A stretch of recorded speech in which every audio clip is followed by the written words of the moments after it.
Okay, good morning students. So today we'll start with a new topic, self inductance. Okay, so inductance समझने से पहले थोड़ा सा एक रिवीजन करते हैं. Solenoid. What is a solenoid? Insulated copper wire windings in the form of helix. Coils है ना, लॉन्ग कॉइल है ना. लॉन्ग कॉइल इसलिए बोलेंगे अगर एक आइडियल सोलेनॉइड वो होगा जब उसका length is much greater than the radius. Okay so solenoid is just a coil है ना. और कॉइल का हमने डेफिनेशन बताया था. What is a coil?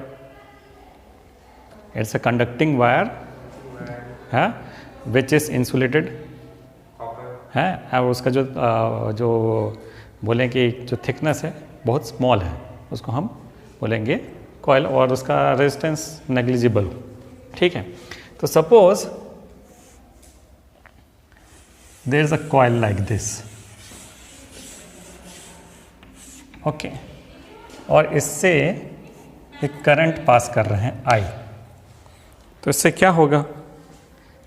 आपने अपने chapter number 4 moving charges and magnetism में ये पढ़ा था कि अगर एक कंडक्टर जिसमें करंट पास हो रहा है तो वो क्या करता है? हाँ, अपने चारों तरफ मैग्नेटिक फील्ड जनरेट करेगा. तो हमने ये भी पढ़ा है कि भाई इसमें अगर ये एक सोलेनॉइड में जो मैग्नेटिक फील्ड जनरेट होता है, it passes from the axis, central axis से पास होता है. ऑलमोस्ट जो मैग्नेटिक लाइन्स है वो कैसे रहते हैं? अगर लॉन्ग सोलेनॉइड की बात करें तो ऐसा मैग्नेटिक फील्ड जनरेट होगा. हाँ, तो इसको मैं बोल देता हूँ है ना. क्यों जनरेट हुआ? Because of the current. Okay, तो अब ये मैग्नेटिक फील्ड जनरेट हो रहा है और ये लाइंस हैं, तो इसके कारण में फ्लक्स भी तो होगा. मैग्नेटिक फील्ड जनरेट कैसे हो रहा है? मैग्नेटिक फ्लक्स के कारण है ना. तो अगर मैं यहाँ पे बोलूँगी इसका फ्लक्स क्या है, φb, क्या होगा इसका फ्लक्स? अगर इसको देख के हम बताएं, हाँ, नंबर ऑफ फील्ड लाइंस. लेकिन फ्लक्स के लिए तो एक एरिया की भी ज़रूरत होती है ना. तो एरिया कौन सा है? तो सपोज मैं ये एक कॉइल को मैं कंसिडर करता हूँ. ठीक है, अभी हम किसको कंसिडर कर रहे हैं? सिर्फ एक कॉइल को, है ना. तो अगर मैं इसको इधर से देखता हूँ तो ये ऐसा थोड़ा सा सर्कल के जैसा दिखेगा, ऐसा है ना. और यहाँ पे सपोज यहाँ की बात कर रहा हूँ, मैं इधर से देख रहा हूँ, तो ये मैग्नेटिक फील्ड है बी. ठीक है, यहाँ पे मैग्नेटिक फील्ड है बी, है ना. अब करंट इधर से सपोज ऐसे चल रहा है ना. तो करंट ऐसा है, तो मैग्नेटिक फील्ड अपने राइट हैंड स्क्रू रूल से अपन करते हैं. करंट कैसे है? ऐसा. तो मैग्नेटिक फील्ड अंदर होगा. सही बनाया मैंने, है ना. करंट कैसे हो रहा है? ऐसे घूम रहा है, तो मैग्नेटिक फील्ड इनवर्ट्स रहेगा. ठीक है, इतना तो हम लोग रिवीजन कर रहे हैं इसको. उस चैप्टर में ऐसा ही पढ़ा था हमने. करंट इधर है, तो यहाँ पे बी इनसाइड, बी इनवर्ड्स है, और this is the area vector. Sorry, area vector किधर होगा? Normal to the surface in the direction of the magnetic dipole, है ना. तो मैग्नेटिक डाइपोल भी अंदर ही है. तो मैग्नेटिक फील्ड और एरिया वेक्टर में एंगल कितना बन रहा है? यहाँ पे हैट 0 बन रहा है. मैग्नेटिक फील्ड ऐसा है, और एरिया वेक्टर भी ऐसा ही है ना. इसका नॉर्मल रहेगा ना. कल मैंने एक गलती कर दी थी पढ़ाने में, जब 90 डिग्री बोल दिया तो cos 90 का हम क्या बोल दिए थे? 1. cos 90 1 थोड़ी होता है ना. तो मैं एरिया वेक्टर भी अंदर, यानी मैग्नेटिक डाइपोल का जो है डायरेक्शन भी वही है, और मैग्नेटिक फील्ड के भी डायरेक्शन ऐसे है. तो थीटा इज इक्वल टू 0, है ना. तो फ्लक्स क्या होगा? बी ए. फ्लक्स क्या होगा इसका? बी इंटू ए. कॉस थीटा, बी ए कॉस थीटा होता है. कॉस थीटा 0 है, तो कॉस 0 1. तो ये एक कॉइल का मैग्नेटिक फील्ड फ्लक्स कितना है? B A. इतना समझ में आ गया, है ना. अब suppose it has got capital N. Total number of turns कितना है? This is total number of turns. ठीक है, तो फाई टोटल यानी टोटल मैग्नेटिक फ्लक्स कितना होगा? हाँ, यानी यहाँ पे अगर मैं फाई बी टोटल, तो ये हो जाएगा N phi B N into ये, है ना, यानी एन बी ए। ये समझ में आ गया है ना? फाई टोटल हो गया एन बी ए। ठीक, अब ये कॉइल में जो करंट फ्लो हो रहा है वो है स्टेडी, जो कोई चेंज नहीं हो रहा है, करंट के वैल्यू में कोई चेंज नहीं हो रहा है, तो सब बढ़िया चल रहा है। फ्लक्स चेंज होगा क्या? नहीं होगा, क्योंकि स्टेडी करंट चल रहा है, तो उसके कारण में कोई चेंज नहीं होगा। इतना हम पढ़ चुके हैं, है ना। ये कॉइल में एक मैग्नेटिक फील्ड जनरेट होगा, फील्ड लाइन्स ऐसे रहेंगे, और इसमें कोई मैग्नेटिक फील्ड जो फ्लक्स है वो टोटल चेंज नहीं हो रहा है। लेकिन सपोज ये जो करंट है इसको मैं चेंज कर दूँ, यानी वेरिंग करंट है, आइदर इंक्रीजिंग और डिक्रीजिंग और ऑल्टरनेटिंग, है ना। तो इसके कारण में क्या हो रहा है कि ये जो मैग्नेटिक फ्लक्स तो चेंज हो रहा है। और what is change in magnetic rate of change in magnetic flux? EMF, जो इस चैप्टर में हमने पढ़ा है। इसके कारण क्या होगा? एक ईएमएफ जनरेट हो रहा है ना, और ईएमएफ जनरेट हो रहा है, इसका मतलब इसके अंदर एक करंट भी इंड्यूस हो गया, है ना। लेकिन उसका डायरेक्शन क्या होगा? इसका डायरेक्शन वो होगा कि जो कॉज कर रहा है, what is the cause of the induced EMF? Varying current. इसको हम बोलते हैं प्राइमरी करंट। इसको क्या बोलते हैं? Primary current. इस प्राइमरी करंट में अगर कोई चेंज नहीं है तो कोई ईएमएफ जनरेट नहीं होगा। क्यों नहीं होगा? चेंज नहीं हो रहा है, क्योंकि मैग्नेटिक फ्लक्स चेंज नहीं हो रहा है। लेकिन जैसे ही मैंने इस करंट को वेरी करना चालू किया, उसके कारण क्योंकि इस कॉइल में क्या हो जाएगा, है ना, ये ईएमएफ इंड्यूस होगा, और उसके कारण इंड्यूस करंट होगा जिसका डायरेक्शन अपोजिट रहेगा। अब उस डायरेक्शन को हम पहले समझेंगे, क्योंकि क्या हो सकता है कि आपको ऐसा लगेगा ये ऐसे करंट है तो इंड्यूस्ड करंट का जो डायरेक्शन है ऐसा रहेगा, हमेशा ट्रू नहीं है। इसको आप समझिएगा। ऐसा ज़रूरी नहीं है कि इसका करंट का डायरेक्शन हमेशा इस डायरेक्शन में होगा, है ना। उसको हमको ये चेंज कर देखना है कि भाई क्या है। सपोज ये करंट इंक्रीजिंग है, तब उसका डायरेक्शन इसके अपोजिट रहेगा। लेकिन ये करंट डिक्रीजिंग है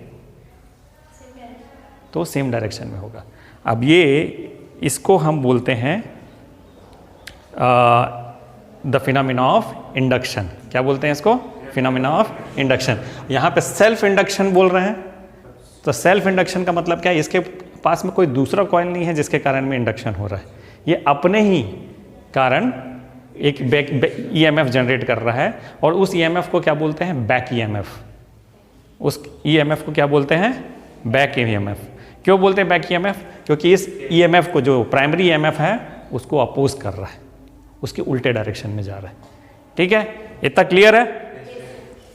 अब इसमें एक चीज़ और है जिसको आपको समझना है, और आपके बुक में सबसे पहले इंडक्टेंस जब पढ़ाया तो उसमें ये बोला है कि this phi b, the magnetic flux, is proportional to current.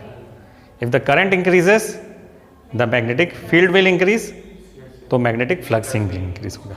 If current decreases, the magnetic flux also decreases. क्यों? सिंपल है, अगर मैं करंट की स्ट्रेंथ बढ़ा दूंगा तो मैग्नेटिक फील्ड बढ़ जाएगा। मैग्नेटिक फील्ड बढ़ गया तो उसका मैग्नेटिक फ्लक्स बढ़ गया। अब करंट को मैं रिड्यूस कर दिया तो मैग्नेटिक लाइंस कम हो गए, तो मैग्नेटिक फ्लक्स, है ना। तो सबसे पहले आपको ये समझना है कि this 5b is proportional to I, और ये I कौन सा है? Primary current. ये I कौन सा है? Primary current. ओके, ठीक है। अब हमने उसी इंडक्शन में ये, अगर मैंने उसको बोला कि सोलेनॉइड है, तो सोलेनॉइड में मैग्नेटिक फील्ड का फॉर्मूला म्यू नॉट आया, वो n है स्मॉल n। वो n क्या है? Small n। Small n is capital N upon L यानी per unit length, number of turns per unit length. ठीक है, ये आपको समझ में आ गया है ना। तो इन सब चीज़ को आप याद रखेंगे तो एक फॉर्मूला आएगा, है ना, ये सबको याद रखना है। ठीक है, तो अगर एक कॉइल है सपोज, सॉरी ये पूरा n कॉइल्स हैं, तो यहाँ B is equal to mu naught n I, ये मैग्नेटिक फील्ड है। ठीक है ना। तो अब हम यहाँ चलते हैं, 5B is proportional to primary current. Okay, अब इसको इक्वल करना है तो मैं एक कांस्टेंट ऑफ प्रोपोर्शनैलिटी लगाऊंगा, है ना। इसको इक्वल करना है तो क्या करूंगा मैं, कांस्टेंट ऑफ प्रोपोर्शनैलिटी, उसको बोलते हैं एल आई। एल क्या है, एल को हम 3 नाम से जानते हैं। एल को इंडक्टेंस बोलते हैं, एल को सेल्फ इंडक्टेंस भी बोलते हैं, या एल को बोलते हैं कोएफिशिएंट ऑफ सेल्फ इंडक्शन, है ना। तो एल को क्या बोलते हैं, एल को इंडक्टेंस भी बोलते हैं, एल को सेल्फ इंडक्टेंस भी बोलते हैं, या कोएफिशिएंट ऑफ सेल्फ इंडक्टेंस। ये सारे चीज़ें, सारे ये तीनों नाम इसी के हैं, एल।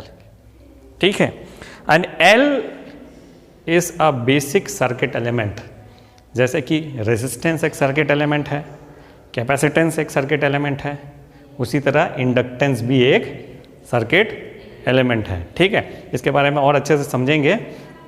तो यहाँ 5B इज इक्वल टू ये एक कॉइल के कारण इतना हो रहा है, तो टोटल मैग्नेटिक फ्लक्स यहाँ पे क्या हो जाएगा, मैं यहाँ पे लगा दूंगा N5B, है ना। N5B is equal to Li। ठीक है, तो इसको हम याद रख लेते हैं, इसको भी याद रख लेते हैं, N5B is equal to Li। तो हमने बोला कि भाई इसमें एक EMF जनरेट होगा, है ना। लेंस लॉ भी लगाएंगे इसमें, है ना। तो जैसे कि EMF क्या है, d phi by dt। EMF क्या होता है ना, that is the rate of change of magnetic flux. ठीक है, और मैग्नेटिक फ्लक्स क्या है, तो मैं ये इसको रख देता हूं ऊपर, है ना। तो मैं यहां पे रख दिया minus d L I by d t. ठीक है, तो एल तो कांस्टेंट है ना। तो मैं यहां पे मॉड्यूलस ले लेता हूं। सपोज मैं ईएमएफ का मॉड्यूलस लेता हूं, यानी मेरे को सिर्फ चाहिए मैग्नीट्यूड। डायरेक्शन तो हम कैसे निकालेंगे वो अपन देखेंगे, है ना। तो ये मैग्नीट्यूड करूंगा तो ये क्या हो जाएगा, L d I by d t, and this is the formula of back EMF. क्या है, एल डी आई बाय 3। ठीक है, इतना समझ में आ गया। चलो, तो अब मैं थोड़े से आपको डेफिनेशंस पढ़ के सुना देता हूँ, है ना। आपको समझना इतना ही है। क्या एल क्या है, coefficient of self induction, inductance, self inductance, सब इसी को बोलते हैं। ठीक है, तो रिलेशन हमारा बैक ईएमएफ का क्या हो गया, L d I by d t. और ये मैं सिर्फ वो ले रहा हूँ, क्या ले रहे हैं, मॉड्यूलस ले रहे हैं, सिर्फ मैग्नीट्यूड ले रहे हैं। डायरेक्शन अभी थोड़ी देर में हम समझेंगे कि डायरेक्शन कैसे क्या होगा। ठीक है, ईएमएफ जनरेट हो गया, इसके कारण में करंट भी जनरेट हो गया, जिसको हम इंड्यूस करंट बोलेंगे, है ना। तो उसको आई बोल देंगे, है ना, स्मॉल आई लिख देते हैं। ठीक है, अब उसका डायरेक्शन क्या होगा, जैसे अभी यहाँ पे करंट का डायरेक्शन क्या है, ऐसा है। ठीक है, अब मैं करंट को बोलता हूँ कि it is an increasing current, है ना। यहाँ पे ये जो प्राइमरी करंट है इट इज़ इंक्रीजिंग, मैं यहाँ लिख देता हूँ increasing, this primary current is increasing. So what it is doing, it is increasing the flux, it is increasing the flux. तो ये कॉइल की टेंडेंसी क्या होगी, decrease the flux. Lenz law लगाएंगे तो it will resist the change, है ना। कोई भी चेंज हो रहा है तो उसको रेजिस्ट करने का टेंडेंसी रहेगा, है ना। तो अकॉर्डिंग टू अपना law of Faraday's law of magnetism और Lenz law, what it will try to do कि इस चेंज को रेजिस्ट करेंगे। इसका एनालॉजी अगर हम लोग मैकेनिक्स से लें तो it is just like inertia, है ना। आपका लॉ ऑफ इनर्शिया में जैसे law of inertia of motion हो गया, इनर्शिया ऑफ रेस्ट हो गया, तो कोई बॉडी अगर एक मोशन में है तो it will continue to be in motion unless and until an external force is, है ना। तो it what will try to do is कि भाई मेरे को जैसे करंट चल रहा है तो उसको स्टेडी रहने दो। अगर कोई स्टेडी करंट को कोशिश करेगा रोकने के तो ये क्या करेगा, उसको उल्टा अपोज करेगा, चेंज नहीं होना चाहिए, है ना। लेंज लॉ भी यही बोलता है, इट विल अपोज।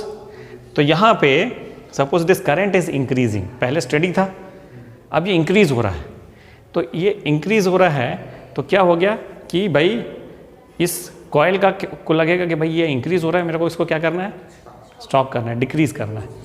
तो करंट का डायरेक्शन क्या हो जाएगा, इंड्यूस करंट का, हाँ। तो ऐसा हो गया। तो अगर सपोज, है ना, ये हो गया, यानी बैक ईएमएफ यहाँ पे जनरेट हो रहा है, यानी एक तरीके से मैं इसको बैटरी मान लूँ, एक छोटी सी बैटरी मान लूँ, है ना। तो इसका जो पोल है वो कैसा रहेगा, पॉजिटिव पोल किधर रहेगा और नेगेटिव पोल किधर रहेगा। करंट इधर बह रही है तो ये ऐसा टाइप का बैटरी बन गया ना, करंट पॉजिटिव पोल से निकलेगी और नेगेटिव पोल पे एंटर करेगी, तो ऐसी टाइप की बैटरी बन गई, है ना। तो ये बैक ईएमएफ है, दिस इज बैक ईएमएफ, ठीक है। अपने कैलकुलेशन में हम जब देखेंगे तब यूज़ करेंगे। तो अगर ये करंट इंक्रीजिंग है, प्राइमरी करंट का डायरेक्शन ये है, तो इंड्यूस्ड करंट का डायरेक्शन क्या हो गया, उसके उल्टे हो गया, है ना। क्यों इसके उल्टे हो गया कि ये it will resist the cause of the change, है ना। चेंज क्या है, ये करंट बढ़ रहा है तो इसका मैग्नेटिक फ्लक्स बढ़ रहा है, इस मैग्नेटिक फ्लक्स को मुझे कम करना है, तो क्या करूँगा, एक करंट उल्टा डालना है ना। तो ये समझ में आ गया। चलो अब इसके उल्टे जाते हैं, ऐसे ही करंट बह रहा है, करंट तो ऐसे ही जा रहा है, लेकिन क्या हो गया, it is now decreasing, this current is decreasing, okay. अब इसको मैं हटा देता हूं ना। दिस करंट इज डिक्रीजिंग का मतलब क्या है कि भाई इसका फ्लक्स अब कम हो रहा है, जो प्राइमरी करंट जो फ्लक्स दे रहा है वो कम हो रहा है। तो अगेन वही लॉ, फैराडेज लॉ और लेंज लॉ लगाएंगे तो क्या होगा, इसका टेंडेंसी क्या होगा, इस कॉइल का फ्लक्स को इंक्रीज करना। तो करंट ऐसे बह रही है तो फ्लक्स इंक्रीज करने के लिए मेरे को करंट किस डायरेक्शन में भेजना है, सेम डायरेक्शन में भेजना है। तो आई ये इंड्यूस करेंगे, इंड्यूस करंट ऐसा है ना। अब उसके कारण में एक ईएमएफ जनरेट हुआ, वो ईएमएफ का डायरेक्शन क्या रहेगा, सेम डायरेक्शन, जिस डायरेक्शन में ईएमएफ है उसी डायरेक्शन, जो करंट इधर ही जाना है ना। अब करंट इधर जाना है तो अब मेरा पॉजिटिव पोल किधर रहेगा, है ना। तो ये अगर मैं ये बैटरी लगा दूंगा तो ये ऐसा रहेगा, है ना। इज दिस क्लियर, है ना। तो डायरेक्शन के लिए हमेशा थोड़ा सा दिमाग लगाना कि इंड्यूस्ड करंट का डायरेक्शन किधर रहेगा, ये इंक्रीजिंग है कि डिक्रीजिंग है ना। फ्लक्स इंक्रीज हो रहा है कि डिक्रीज हो रहा है, ये हमेशा सोचना। अगर फ्लक्स इंक्रीज हो रहा है तो इंड्यूस करंट का ऐसा डायरेक्शन होगा कि फ्लक्स को डिक्रीज करे, और अगर फ्लक्स डिक्रीज हो रहा है तो इंक्रीज करेंगे, है ना। वो उस सिचुएशन में देखना, ये तो मैंने एक जनरल सिचुएशन बनाया है ना। उस सिचुएशन में देखना कि क्या फ्लक्स किस डायरेक्शन में इंक्रीज हो रहा है कि डिक्रीज हो रहा है, और अगर इंक्रीज हो रहा है तो उसको डिक्रीज करना है, और डिक्रीज हो रहा है तो इंक्रीज करना है, ये डायरेक्शन है, ठीक है। It will follow the Lenz law, ठीक। चलिए, तो आपको ये self inductance, coefficient of inductance समझ में आ गया, है ना। अब थोड़ा सा इसके यूनिट को देखेंगे अपन। या मैं आपको पहले सारे डेफिनेशंस पढ़ के सुना देता हूँ, ठीक है।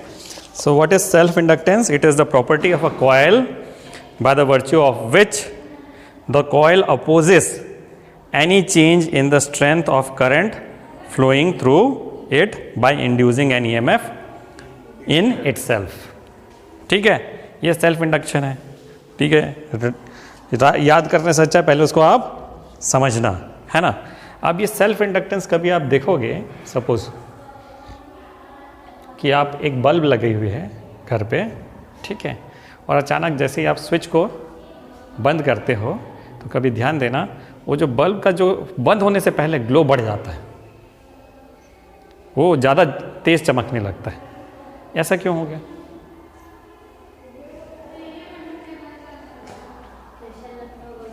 अरे अभी अभी तो बताया मैंने आपको।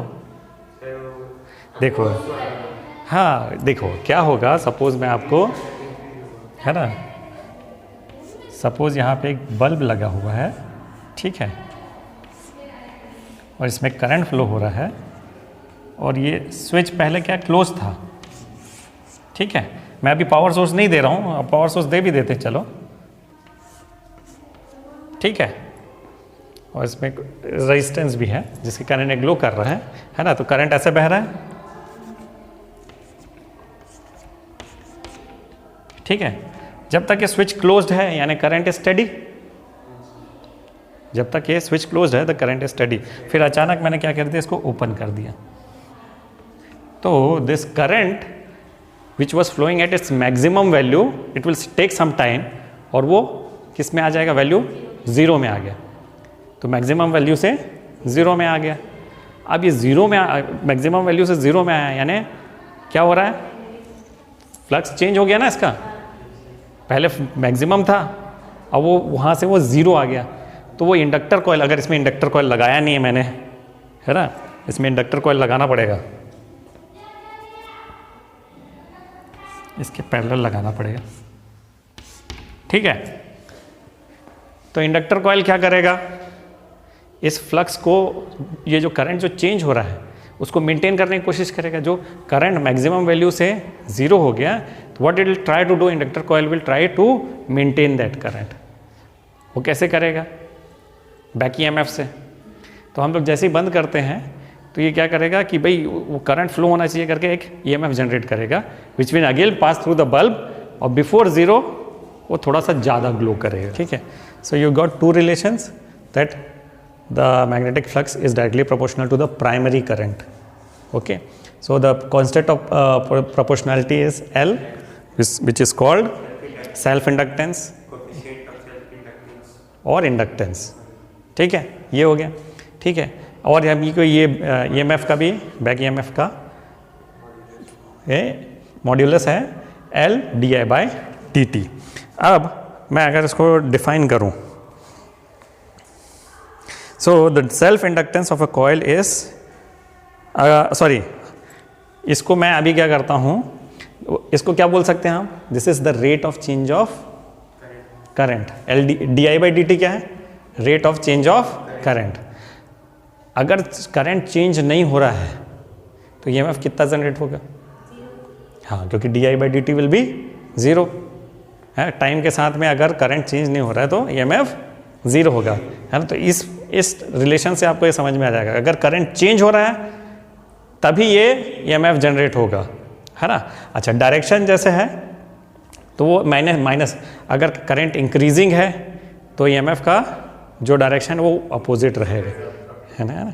जो प्राइमरी EMF का डायरेक्शन उससे अपोजिट। और अगर करंट डिक्रीजिंग है तो वो it will add to the same direction. इतना समझ में आ गया, ठीक है। अब इस इक्वेशन में अगर मैं क्या बोल देता हूँ, इस इक्वेशन में अगर मैं ये बोल देता हूँ, है ना, कि करंट है कितना है, 1 एम्पियर है, कितना है 1 एम्पियर, तो फ्लक्स कितना हो जाएगा, 1 वोल्ट, फ्लक्स बन जाएगा 1 वोल्ट हो जाएगा, करेक्ट। अगर यहाँ पे करंट 1 एम्पियर है तो एल कितना हो जाएगा, मैग्नेटिक फ्लक्स 1 वोल्ट नहीं होगा, it will be equal to the inductance, किसके बराबर हो जाएगा? इंडक्टेंस। अब इससे एक चीज़ बताओ कि अगर मैं इसको ऐसा कर देता हूँ, इसी को इक्वेशन को मैं L is equal to N को अभी छोड़ देता हूँ, N को 1 ही रखते हैं, I।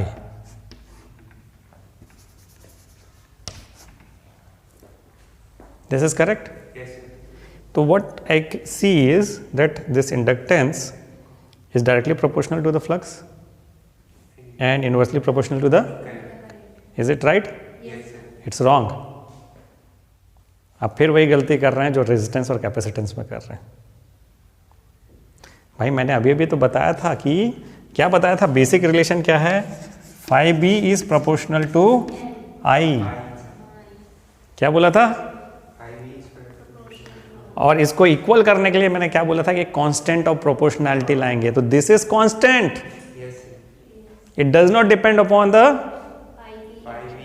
फ्लक्स और the current, but it depends upon something, किसी पे तो डिपेंड करेगा। It depends upon the geometry of the coil. किस पे डिपेंड करेगा? Geometry of the coil. Also the I'll say उसके बीच में जो है, जो कॉइल के बीच में अगर मैं कुछ मटेरियल डाल देता हूँ, जैसे सॉफ्ट आयरन डाल दिया, उससे उसके material property, intrinsic material property पे डिपेंड करेगा। दो ही चीज़ों पे डिपेंड करेगा, एक तो ज्योमेट्री ऑफ कॉइल और दूसरी जो इंट्रिंसिक मटेरियल प्रॉपर्टी है जो बीच में है। इसके अंदर में कोई मटेरियल, अभी एयर है तो हम लोग का जो म्यू नॉट आएगा, और अगर एयर की जगह मैं अगर कुछ मटेरियल डाल देता हूँ तो उसका जो रिलेटिव परमेबिलिटी है वो इफेक्ट करेगी, तो उस टाइम पे म्यू नॉट की जगह क्या हो जाएगा? Mu R mu naught. ठीक है, तो एक इम्पॉर्टेंट चीज़ है, आपको ये हमेशा, चाहे वो रेजिस्टेंस हो, चाहे वो कैपेसिटेंस हो, चाहे ये इंडक्टेंस हो, ये वोल्टेज पे और करंट पे डिपेंड या चार्ज पे नहीं करता है। समझ में आया? तो ये चीज़ों को अच्छे से याद रखिएगा, है ना। It depends upon the geometry of the coil, कितना लंबा है, उसका रेडियस कितना है, डायमीटर कितना है, इस पर डिपेंड करेगा, ना कि फ्लक्स में या करंट में करेगा। ठीक है, this is clear to you? Yes sir. तो चलिए अब एक काम करते हैं, अच्छा पहले तो मैं यूनिट बता दूं आपको, है ना। इससे अगर देखें तो उसका यूनिट क्या होना चाहिए, फ्लक्स का यूनिट क्या है, मैग्नेटिक फ्लक्स का, तो उसको हम लोग वेबर बोलेंगे ना, क्या बोलेंगे उसको? वेबर। और करंट का? हाँ, तो ये इसका जो यूनिट हो गया वेबर पर एम्पियर। और इसको हमने क्या कर दिया, एक महान साइंटिस्ट थे हेनरी ने इंडिपेंडेंटली इलेक्ट्रोमैग्नेटिक इंडक्शन को खोजा था यूएसए में, जबकि फैराडे ने उसकी खोज की थी यूके में।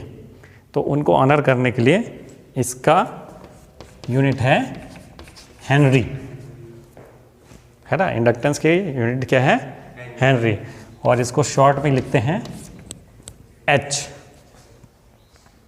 ठीक है, तो मैं आपको थोड़ा सा फिर इसका डेफिनेशन बता देता हूँ। The self inductance of the coil is numerically equal to the magnetic flux linked with the coil when a unit current flows through it. ठीक है, और भी कुछ डेफिनेशंस हैं, जैसे कि कोएफिशिएंट ऑफ सेल्फ इंडक्शन और self inductance of a coil is numerically equal to the amount of magnetic flux linked with the coil when a unit current flows through the coil, है ना। तो जिसका formula है E is equal to minus d phi by D t, या L d I by D t, है ना। Faraday's law से हमको क्या मिलता है? E is equal to minus d phi by D t, ये फैराडेज लॉ है। जब इसमें इंडक्टेंस जोड़ देते हैं तो यह आ जाता है L d I by D T. तो अगर ये D I by D T 1 है, यानी 1 एम्पियर पर सेकेंड, ठीक है, तो E is equal to L, है ना। तो इसको क्या बोलेंगे? कोएफिशिएंट ऑफ सेल्फ इंडक्शन और self induction of the coil is equal to the EMF induced in the coil when the rate of change of current through the coil is unity, so inductance किस type की है quantity? It is a scalar quantity. ठीक है, इसको याद रखिएगा। ऐसा unit of inductance is henry. तो 1 हेनरी को अपन डिफाइन कर लेते हैं। क्या है 1 हेनरी? तो self inductance of the coil is said to be 1 henry when a current changes at the rate of 1 ampere per second through the coil induces an EMF of 1 volt in the cell, in the coil, sorry. ठीक, dimensions है M1, L2, T-2, A-2। तो इसको आप रट्टा मार लेना, जितने भी ये डेफिनेशन है उसको रट्टा मार लेना। ठीक है, अब एक रिलेशन निकालते हैं हम inductance in a long solenoid. ठीक है, inductance in a long solenoid. ठीक, तो कुछ नहीं करना है, इतना तो हमको मालूम है। ठीक है, और ये भी मालूम है phi b is equal to B A. ठीक है, अगर this solenoid has length L, है ना, इनफाइनाइट नहीं होगा, L ही होगा, एकदम इनफाइनाइट नहीं लेंगे अभी, L लेंगे, but it is a long solenoid. इसका मतलब क्या है? Radius is much much smaller than the length, है ना। तो आप बोलते हैं कि भाई इसका जो एरिया है, अच्छा इसका जो रेडियस है वो स्मॉल r ले लेता हूँ, पाई r स्क्वायर। ठीक है, और बोलेंगे इसमें टोटल कितने टर्न्स है? Total number of turns n, and this is equal to small n into L, where small n is number of turns per unit length. ठीक है, तो मुझे ये मिल जाएगा कि अच्छा इस सोलेनॉइड का मैग्नेटिक फील्ड क्या है? B, mu naught n I। तो मैं यहां पे रख देता हूं इसको, phi b is equal to mu naught n I into A. ठीक है, अब मुझे निकालना क्या है? EMF निकालना है ना। तो ये this is the phi b, इसका चेंज रेट ऑफ क्या हो जाएगा? D phi by D T निकालना है इसको। ठीक है, तो mu naught N I into A. मैं हाँ, अच्छा ये स्मॉल एन है, सॉरी, ये क्या है? Small n. ठीक, अब क्या करते हैं इसमें?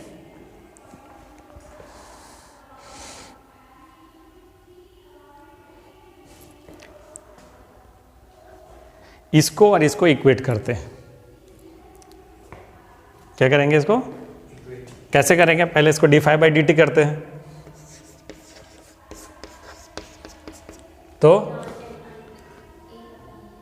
Mu naught N constant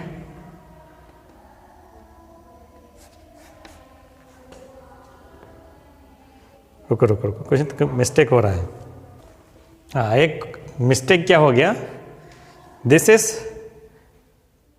the magnetic flux of single coil. मुझे क्या निकालना है? टोटल निकालना है।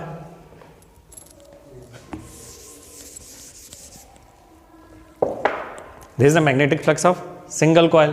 पूरा निकालना है तो इसको क्या कर दूंगा? मल्टीप्लाई कर दूंगा n से।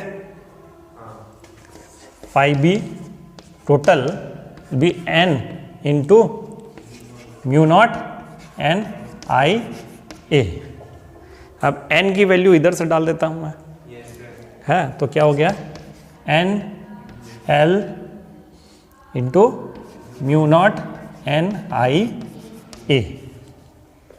ठीक है, अब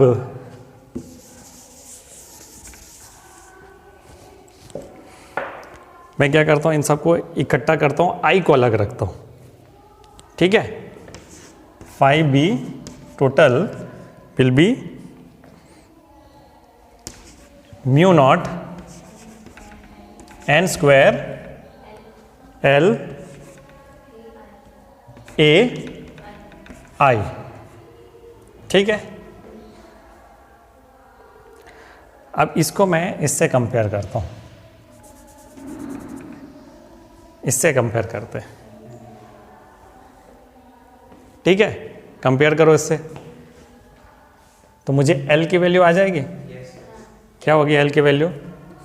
L will be equal to mu naught N square L A. Is it right? L is equal to mu naught N square L A. अब L इंटू ए वॉल्यूम क्या है?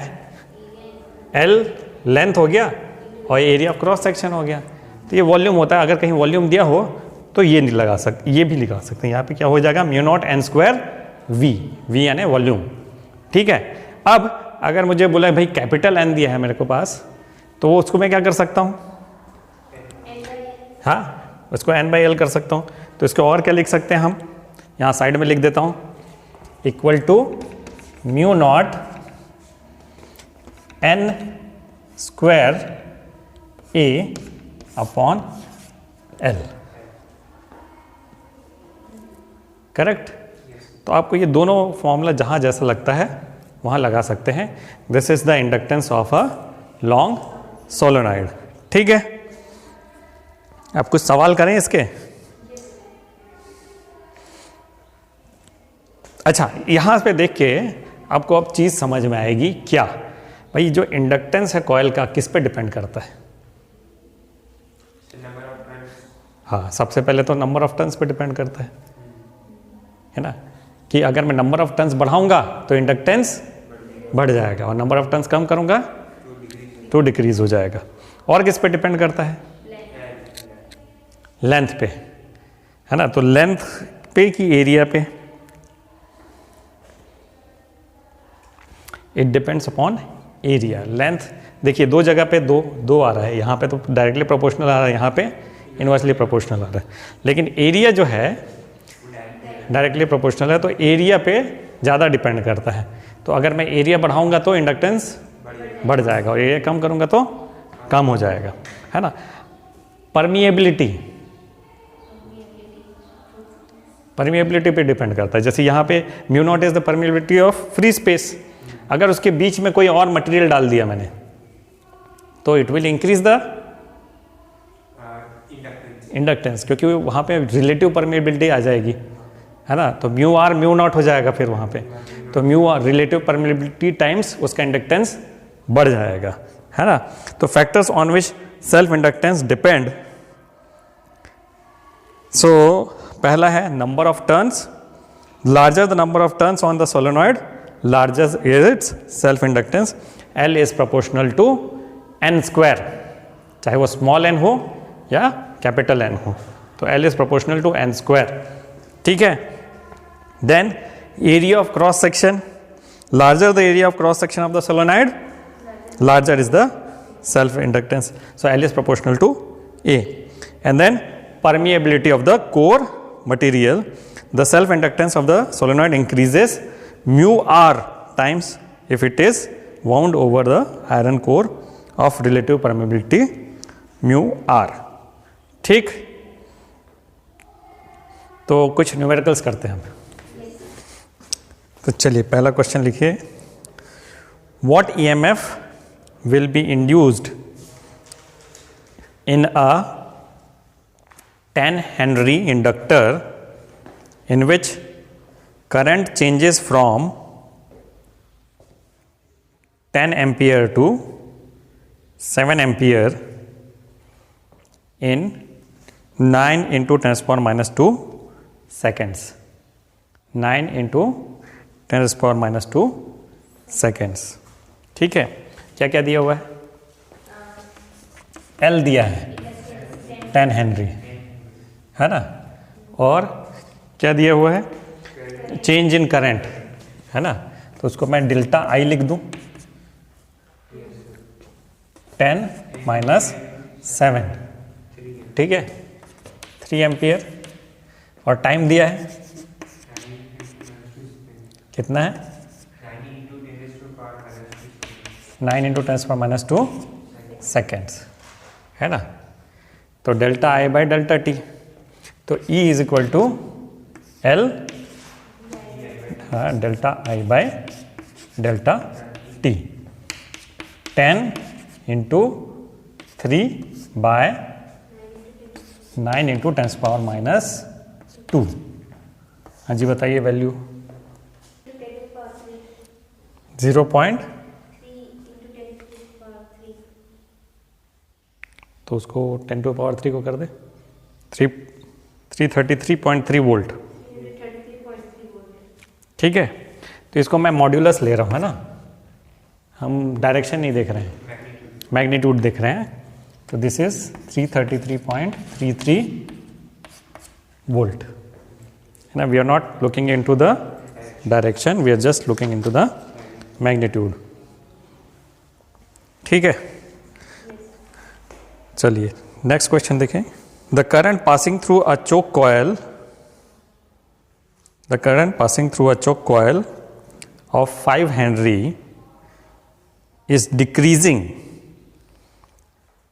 at the rate of 2 ampere per second. What is the EMF developing across the coil? अब इसमें inductance कितना है, 5 है ना। उसमें ये लिख रहा है कि the current is decreasing at the rate of 2 ampere per second. तो d I by d t है -2 एम्पियर पर सेकेंड। डिक्रीजिंग है तो इसलिए मैं माइनस लगा दिया, वैसे हमको अभी साइन से कोई मतलब नहीं है, ठीक है, ठीक है। तो फिर EMF L d I by d t, यानी 5 इंटू 2, 10 वोल्ट। तो फेयरली इजी क्वेश्चन, ठीक है। अब ये वाला क्वेश्चन करिए। What is the self inductance of a coil, what is the self inductance of a coil in which magnetic flux of 40 milliweber is produced when 2 ampere current flows through it. What is the self inductance of a coil in which a magnetic flux of 40 milliweber is produced when 2 ampere current flows through it? Okay.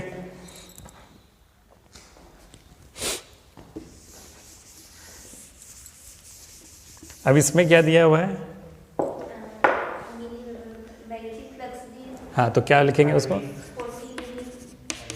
40 मिली है, तो इनको 10⁻³ weber, ठीक है। और क्या दिया हुआ है, I 2 एम्पियर, ठीक। तो अब क्या निकालना है इसमें, सेल्फ इंडक्टेंस, है ना। तो वो वाला फॉर्मूला देखिए, 5B is equal to L I।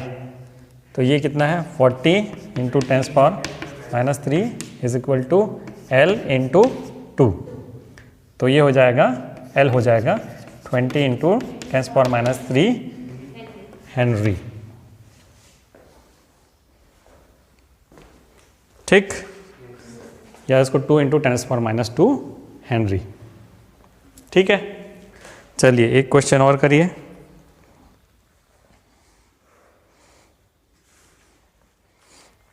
A 200-ton coil of self-inductance, a 200-ton coil of self-inductance 20 millihenry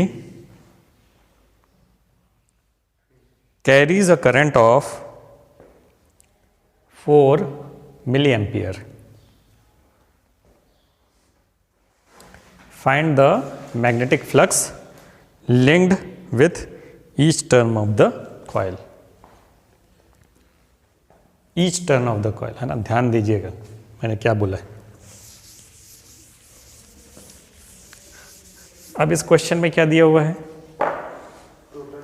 पहले तो कैपिटल N दिया है, कितना है 200, फिर it is creating an inductance of 20 milli henry, है ना, इंटू 10⁻³ हेनरी, और करंट 4 इंटू 10⁻³ एम्पियर। ठीक है, तो उसी फॉर्मूला को लगाएंगे, N⁵B is equal to 20 into 10⁻³ into 4 into 10⁻³, है ना। N कितना है 200, निकाल लो। ठीक है, तो उसको 0.4 को 4 कर दे, 4 इंटू 10⁻⁷ वेबर। चलिए इस क्वेश्चन को करिए। What is the self inductance of an air core solenoid? What is the self inductance of an air core solenoid 50 centimeter long and 2 centimeter radius if it has 500 tons? If it has 500 tons, है ना। तो क्या क्या दिया हुआ है इसमें? हाँ, चलिए एक एक करके देखते हैं। L दिया है 50 सेंटीमीटर, 0.5 मीटर, और क्या दिया है, है ना, तो R दिया है 2 सेंटीमीटर यानी 0.02 मीटर, और क्या दिया है, कैपिटल N दिया है 500, और क्या निकालना है, L निकालना है, बिल्कुल। L is equal to mu naught N square A upon L। ठीक है, तो म्यू नॉट क्या होगा, 4 पाई इंटू 10⁻⁷, N है 500 का स्क्वायर, एरिया है पाई इंटू R कितना है 0.02 स्क्वायर अपॉन 0.5। ठीक है, 7.89 इंटू 10⁻⁴ हेनरी, 7.89 10⁻⁴ हेनरी। ठीक है, तो हमने सारे फॉर्मूलाज यूज़ करके एक एक न्यूमेरिकल सॉल्व कर लिया। ठीक है, अब आगे मैं जब म्यूचुअल इंडक्टेंस पढ़ा दूंगा, कंप्लीट कर देंगे, उसके बाद एक असाइनमेंट देंगे आपको। ठीक है।